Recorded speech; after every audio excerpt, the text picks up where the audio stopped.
Hi friends, welcome back to మౌనంగా మీ మౌని. అందరూ ఎలా ఉన్నారండి? మేమైతే చాలా బాగున్నాం. మీరందరూ చాలా ఆనందంగా ఉండాలని కోరుకుంటున్నాను. ముందుగా అందరికీ గుడ్ మార్నింగ్ అండి. ఇవాళ వీడియో వచ్చేసి కొంచెం స్పెషల్ వ్లాగ్ అండి. స్పెషల్ వ్లాగ్ అని ఎందుకన్నానంటే ఈరోజు మా వారైతే మార్నింగే బయటికి వెళ్ళిపోయారండి. ఇప్పుడు మార్నింగే బయటికి వెళ్ళిపోతే ఇంకా పిల్లల డ్యూటీ అంతా నాదే అనమాట. సో ఆయన లేరు కాబట్టి ఇంకా నేను మార్నింగే నా డ్యూటీ అయితే ఎక్కేసాను. మార్నింగే ఇంట్లో వర్క్ అంతా చేసుకొని ఫ్రెష్ అప్ అయిపోయాను. ఎందుకంటే పిల్లల్ని స్కూల్ దగ్గర దింపి రావాలంటే నేను బాగా రెడీగా ఉంటేనే తొందరగా వెళ్ళిపోతానండి. కాబట్టి తొందరగా ఫ్రెష్ అప్ అయిపోయి రెడీగా ఉన్నానమాట. ఫ్రెష్ అప్ అయిపోయి వంట రూమ్లోకి అయితే వచ్చేసానండి. ఈరోజు అయితే టిఫిన్లోకి పొంగలి విత్ చట్నీ చేస్తున్నాను. పల్లీల చట్నీ చాలా టేస్టీగా ఉంటుంది. ఇంతకు ముందు అయితే షేర్ చేశానండి. డీటెయిల్గా ఏమి అప్పుడు కూడా షేర్ చేయలేదండి. ఇప్పుడు కూడా డీటెయిల్గా ఏం షేర్ చేయలేదన్నమాట. పొంగలి అంటే నేను ఎలా చేస్తానో మీకు తెలుసు కదండి. 3 కప్పుల పెసరపప్పు తీసుకుంటే 1 కప్పు బియ్యం తీసుకుంటాను. అలా చేస్తూ ఉంటాను.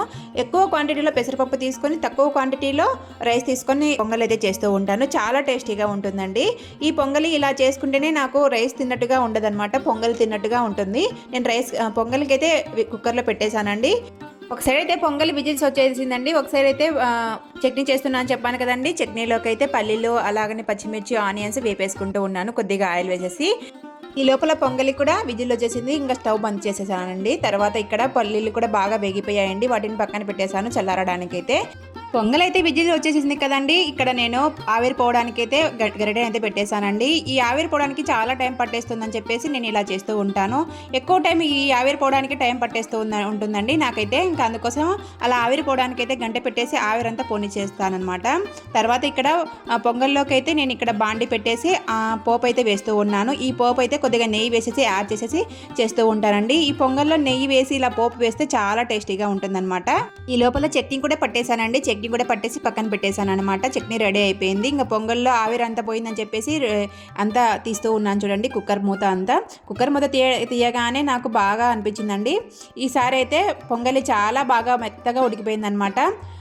కొంచెం పెసరపప్పు ఎక్కువనే తీసుకున్నానండి, రైస్ తక్కువగా వేసాను అనమాట. మా వారు లేరు కదండి, ఇంకా మా వారికి టిఫిన్ లేదని చెప్పేసి నేను ఇక్కడ ఇంట్లో వాళ్ళకి మాత్రమే చేశాను. పెసరపప్పు పొంగిపోతుందో ఏమో అని వాటిలో గిన్నె వేశానండి. ఆ గిన్నె బయటకు తీయాలంటే కొంచెం తల ప్రాణం తోక్కొచ్చిందనమాట. ఎందుకంటే కాలుతూ ఉంటుంది, అది తీయాలంటే జారిపోతూ ఉంటుంది. పెసరపప్పు బంగలాగా ఉంటుంది కాబట్టి ఇంకా ఇక్కడ నేను తీసేసి పక్కన పెట్టేశానండి. పక్కన పెట్టేసిన తర్వాత పోపు కూడా ఆ లోపల వేగిపోయిందనమాట. ఆ పోపు అంతా పొంగల్లో అయితే వేస్తూ ఉన్నాను. ఇలా పొంగల్లో వేయడం వల్ల పోపు ఇంకా చాలా బాగుంటుంది. ఇంకా పొంగల్ అయితే రెడీ అయిపోయినట్టే మనకు. పొంగల్లో అయితే మిరియాలు వేయకుండా మిరియాల పొడి వేస్తాను, మీకైతే తెలుసు కదండి. మిరియాలు అయితే పక్కన పెట్టేస్తారండి పిల్లలు అయితే. మిరియాల పొడి అయితే వాటిలో కలిసిపోతుంది కాబట్టి పొంగల్తో పాటు తినేస్తారనమాట.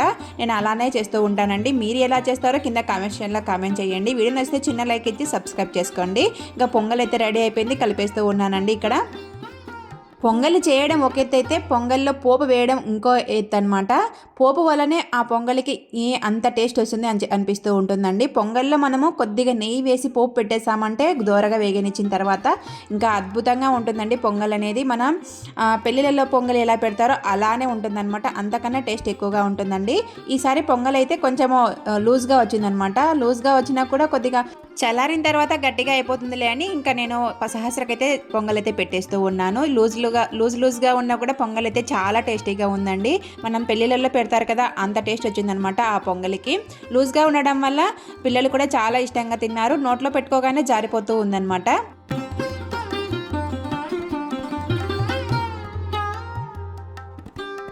పొంగల్ అయితే లూజ్గా వచ్చిందని చెప్పేసి స్పూన్ అయితే ఇస్తూ ఉన్నానండి. లూజ్గా ఉంది కదా, చేత తినడానికైతే రాదని చెప్పేసి స్పూన్ అయితే పెట్టేశాను. ఇంకా నేను వచ్చేసరికి సహస్ర పెయింటింగ్గా వేస్తూనే ఉందన్నమాట. ఎక్కడెక్కడ రుద్దాలా, ఎక్కడెక్కడ చేయాలా. లాస్ట్ వీడియోలో పెట్టాను కదండి పెయింటింగ్ వేస్తుందని చెప్పేసి. ఇంకా ఆ పెయింటింగ్ అయితే ఎక్కడెక్కడ స్ట్రోక్స్ అవన్నీ ఇవ్వాలా అని చూస్తూ ఉందన్నమాట. సుహిత్ అయితే నిద్ర లేవలేదండి. ఇంకా వాడిని కూడా లేపేసి వాడిని రెడీ చేయాలండి. ఇంకా లేనన్నా అని చెప్తూ ఉంటే లేస్తూ ఉన్నాడనమాట. ఇంకా ఈ లోపల ఇంకా టైం అవుతుందని చెప్పేసి ఇక్కడ నేను స్కూల్ యూనిఫామ్ ఉంటుంది కదా, వాటిని అయితే ఐరన్ చేస్తూ ఉన్నాను. స్కూల్ యూనిఫామ్ ఐరన్ చేయడం వల్ల తెల్లగా కనిపిస్తాయండి నాకైతే. అందులోనూ తెల్లగా యూనిఫామ్ ఇస్తారండి. ఈ పిల్లలకైతే నల్లగా మాపుకొని వస్తారనమాట. ఆ పిల్లలు తెల్లని యూనిఫామ్ని నల్లగా చేసుకొచ్చినప్పుడల్లా నాకు అసలు వాష్ చేయాలంటే ఎంత విరక్తి వస్తుందంటే అంత విరక్తి వస్తుంది. అంత చేతులు అయితే నొప్పి పుడతాయన్నమాట. మా వాడైతే సహస్ర అయితే బాగానే పెట్టుకొని వస్తుందండి వైట్గానే. మా సుహిత్ అయితే అస్సలు నల్లగా చేసుకొని వస్తాడనమాట ఆ వైట్ యూనిఫామ్ని అయితే. సహస్రకైతే పైన షర్టు స్కర్ట్ ఉంటుందండి. స్కర్ట్ బ్లాక్గానే ఇచ్చినారనమాట. చాలా బాగుంటుందన్నమాట వీళ్ళ స్కూల్ డ్రెస్సు. ఇంకా సుహిత్కి అయితే కింద నిక్కరు, అదే గ్రే కలర్ నిక్కరు, పైన వైట్ షర్ట్ అనమాట. పిల్లలు ఇద్దరివి కూడా ఒకటేసారి ఐరన్ చేసి పక్కన పెట్టేస్తానండి. సహస్ర వెళ్ళిపోయిన వెంటనే సుహిత్ కూడా ఇంకా రెడీ అవ్వడానికి, స్కూల్కి రెడీ అవ్వడానికి ట్రై చేస్తూ ఉంటాడు. కాబట్టి ఇంకా ఇద్దరిటి ఒకటేసారి చేసేస్తే పని అయిపోతుంది అని చెప్పేసి ఇద్దరిటి ఒకటేసారి చేసేస్తూ ఉన్నాను. ఈ ఐరన్ బాక్స్ వచ్చేసి 15 సంవత్సరాలు అయిందండి తీసుకొచ్చి. ఆ 15 సంవత్సరాల నుంచి, అంటే నా పెళ్లి కాకముందు నుంచి ఈ ఐరన్ బాక్స్ మా ఇంట్లో ఉందన్నమాట. అప్పటి నుంచి చాలా బాగా పనిచేస్తుందండి ఈ ఐరన్ బాక్స్. ఒక్కసారి అయితే రిపేర్ వచ్చిందనమాట. మొన్న రిపేర్ వచ్చింటే మా వారు తయారు చేయించుకొని వచ్చారనమాట బయట. ఇంకా నేను తయారు చేయించుకొచ్చిన తర్వాత కూడా చాలా బాగా పనిచేస్తుందండి ఈ ఐరన్ బాక్స్ వచ్చేసి.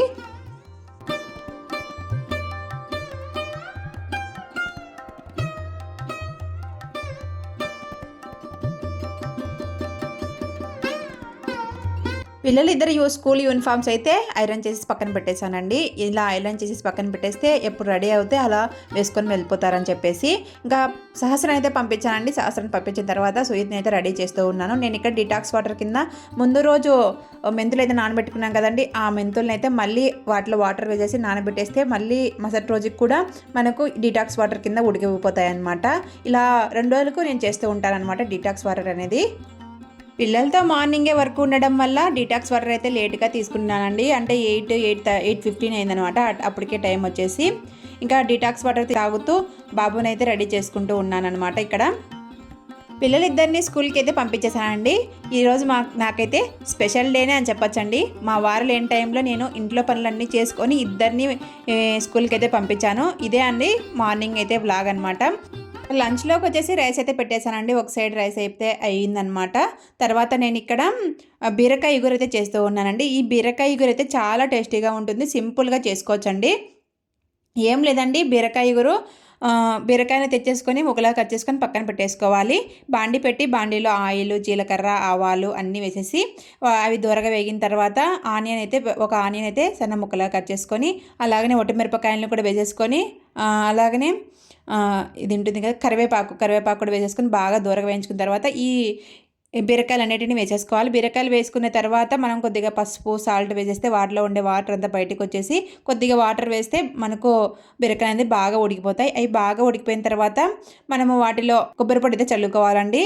కొబ్బరి పొడి అంటే కొబ్బరి, తెల్లవాయలు, కారం పొడి, ఇదే అనమాట కొబ్బరి పొడి అంటే. ఈ కొబ్బరి పొడిని చల్లుకొని తర్వాత 1.5 టేబుల్ స్పూన్ ధనియా పౌడర్ వేసేసుకొని కలిపేసుకుంటే ఈ బీరకాయ గురించి చాలా టేస్టీగా ఉంటుంది. కొంచెం వాటర్ లిక్విడ్ లాగా కావాలనుకుంటే లిక్విడ్ లాగా వండుకోవచ్చు. కొద్దిగా ఈ లిక్విడ్ లేకుండా ఇగురులాగా కావాలనుకుంటే ఇలా కూడా చేసుకోవచ్చు అనమాట.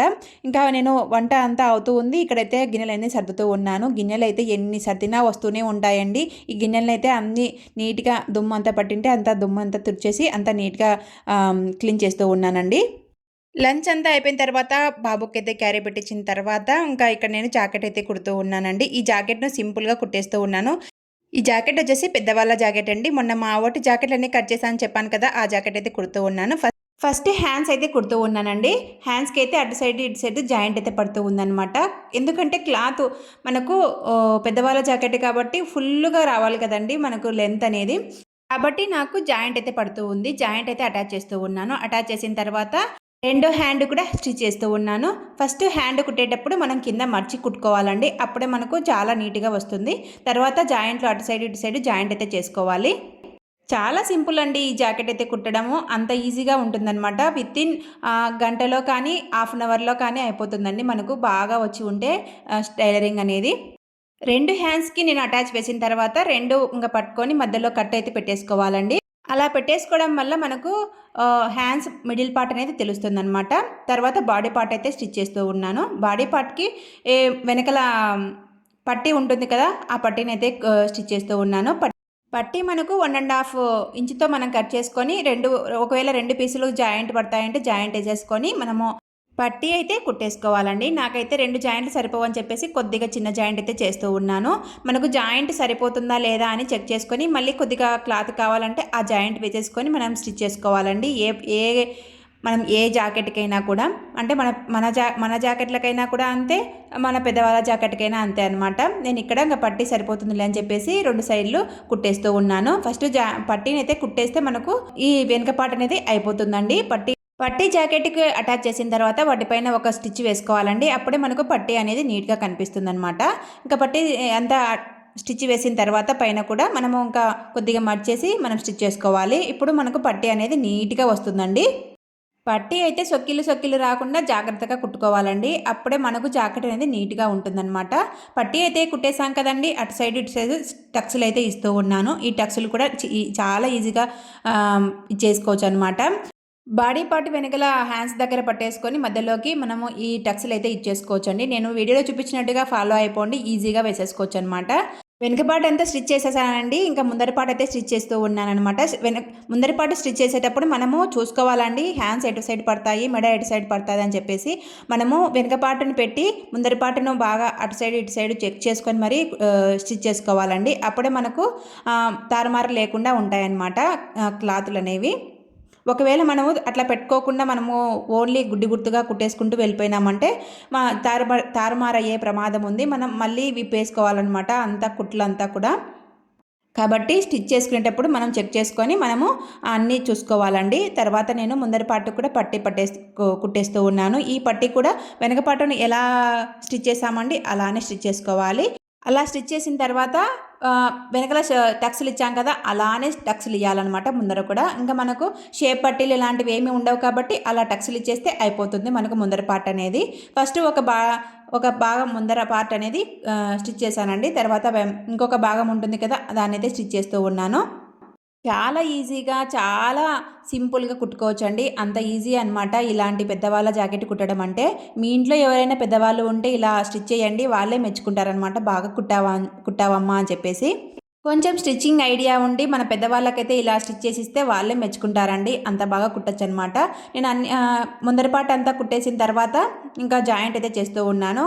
అటు సైడ్ ఇటు సైడ్ షోల్డర్స్ అయితే పెట్టేసి ఇంకా జాయింట్ అయితే చేస్తూ ఉన్నాను. షోల్డర్స్ పెట్టేటప్పుడు కూడా మనకు అన్నీ సరిపోతాయా లేదా అని చెక్ చేసుకొని మరి షోల్డర్స్ అయితే జాయిన్ చేసుకోవాలండి. లేదంటే మళ్ళీ తారుమారు అయ్యే ప్రమాదం ఉంది కాబట్టి ఇంకా నేను ఇక్కడ షోల్డర్స్ కూడా చెక్ చేస్తూ ఉన్నానండి, బాగా అంటే జంపు సరిపోయిందా లేదా అని చెప్పేసి.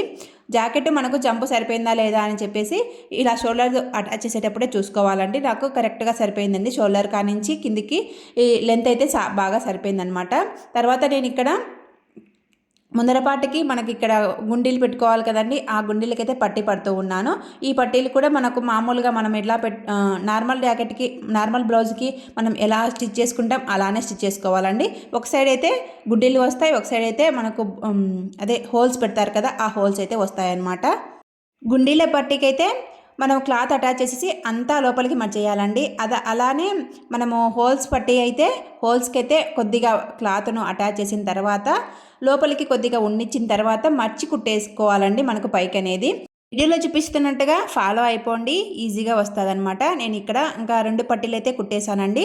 పట్టీలు కుట్టేసిన తర్వాత ఇంకా హ్యాండ్స్ అయితే అటాచ్ చేయాలన్నమాట.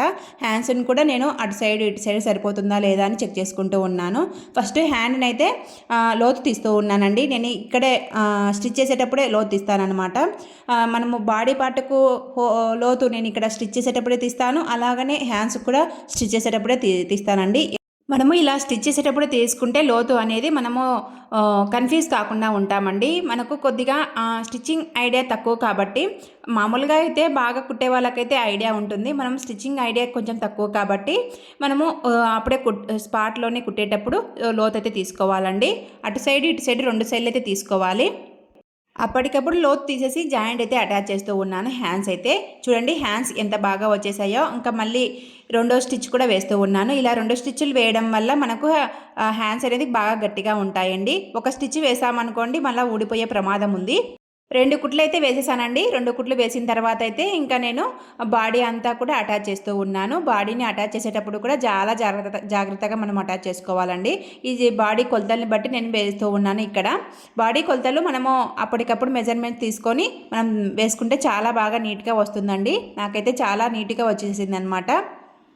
ఫస్ట్ నాకు హ్యాండ్స్ దగ్గర అయితే పెట్టేశానండి మనకు కొలత అనేది. తర్వాత చంక దగ్గర అయితే మనము ఆది బ్లౌజ్ ఉంటుంది కదా, ఆ ఆది బ్లౌజ్ని పెట్టేసుకుంటే నీట్గా వస్తుందండి. నేను ఇక్కడ ఆది బ్లౌజ్ని పెట్టేశానండి. ఆది బ్లౌజ్ని పెట్టేసి మార్కింగ్ వేసేసిన తర్వాత నేను ఇక్కడ అటాచ్ చేస్తూ ఉన్నాను. ఇలా అటాచ్ చేయడం వల్ల నీట్గా వస్తుంది, అలాగనే బాగా కూర్చుంటుందండి మనకు జాకెట్ అనేది. ఒక సైడ్ అయితే స్టిచ్ చేశాను కదండి, ఇంకొక రెండో సైడ్ అయితే స్టిచ్ చేస్తూ ఉన్నాను. నేను ఆది బ్లౌజ్ పెట్టేసుకొని ఎలా స్టిచ్ చేస్తున్నానో చూడండి మీరే వీడియోలో. ఒక స్టిచ్ వేసిన తర్వాత అటు సైడ్ ఇటు సైడ్ మనం బాడీ కొలతలు సరిపోయాయా లేదా అని చెక్ చేసుకోవాలండి.